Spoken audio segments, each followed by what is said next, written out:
ఇక మూసీ నది నిజాం కాలంలో హైదరాబాద్, రంగారెడ్డి, ఉమ్మడి నల్గొండ జిల్లా ప్రజలకు ఒక లైఫ్ లైన్ లాగా ఉండేదని, గతంలో చాలా ప్రభుత్వాలు వచ్చాయి కానీ మూసీ నదిని ప్రక్షాళన చేయలేకపోయాయని తెలంగాణ నీటిపారుదల, పౌర సరఫరాల శాఖ మంత్రి ఉత్తమ్ కుమార్ రెడ్డి అన్నారు. సూర్యాపేట జిల్లా మొట్టపల్లిలో ఆయన మాట్లాడారు. దురదృష్టవశాత్తు కొన్ని శతాబ్దాల నుంచి కాలుష్యం పెరిగిపోవడం చాలా బాధాకరమని ఉత్తమ్ అన్నారు. మూసీ నదికి ఆ జల ప్రవాహానికి నిజాం కాలం నుంచి కూడా చాలా ఒక సార్థకత, ఒక పవిత్రత ఉంది. మూసీ నది రీజ్యువినేషన్, పునరుజ్జీవం చేయడం, ప్రక్షాళన చేయడం,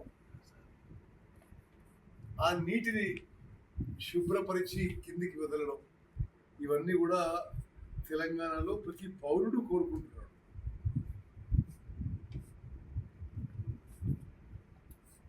ఉమ్మడి నల్గొండ జిల్లాలో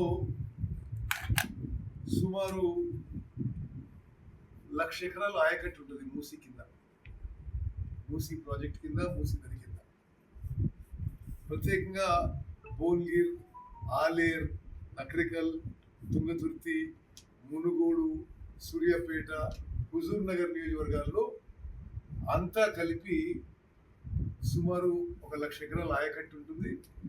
ఆ నీళ్ళని ఈ ఉమ్మడి నల్గొండ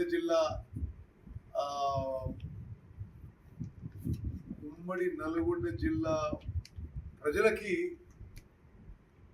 త్రాగునీరుకి, సాగునీరుకి ఉపయోగపడే విధంగా ప్రస్తుత ప్రభుత్వం చేపడుతున్న చర్యలని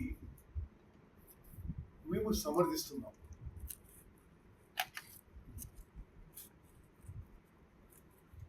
మీ అందరికీ తెలవాలి, చివరిగా అక్కడ శూన్యపాడు వరకు కూడా, శూన్యపాడు లిఫ్ట్ కూడా మూసీ నది మీదనే ఉంది. ఆ చెక్ డ్యాములతో చాలా చోట్ల గ్రౌండ్ వాటర్ పెరిగి ఆ మూసీ నది ఒడ్డున ఆ గ్రామాలకి గ్రౌండ్ వాటర్ పెరిగి త్రాగునీరుకి, సాగునీరుకి ఉపయోగపడుతుంది. ఇప్పుడు ఈ ప్రభుత్వం ప్లాన్ ఏంటంటే, మల్లన్న సాగర్ నుంచి గండిపేటకి 2 TMC నీళ్లు తీసుకొచ్చి, గండిపేట నుంచి నీళ్లు ఇక్కడ మన శూన్యపాడు కంటే కృష్ణానదిలో కలుస్తుంది,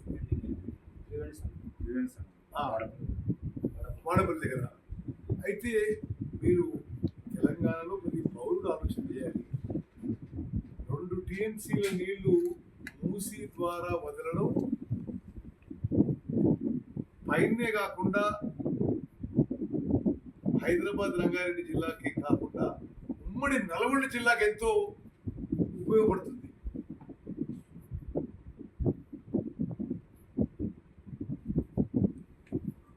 ఆ మూసీ నది పునరుజ్జీవం చేయడంలో మా ప్రభుత్వం పూర్తిగా మానవతా దృక్పథంతో, ఒక హ్యుమానిటేరియన్ యాంగిల్తోనే ముందుకు పోతాము.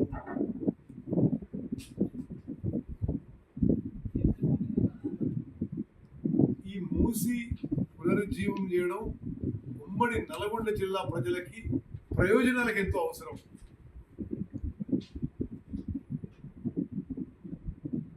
రాష్ట్ర ప్రజలందరూ కూడా ఈ మూసీ పునరుజ్జీవం చేయడం విషయంలో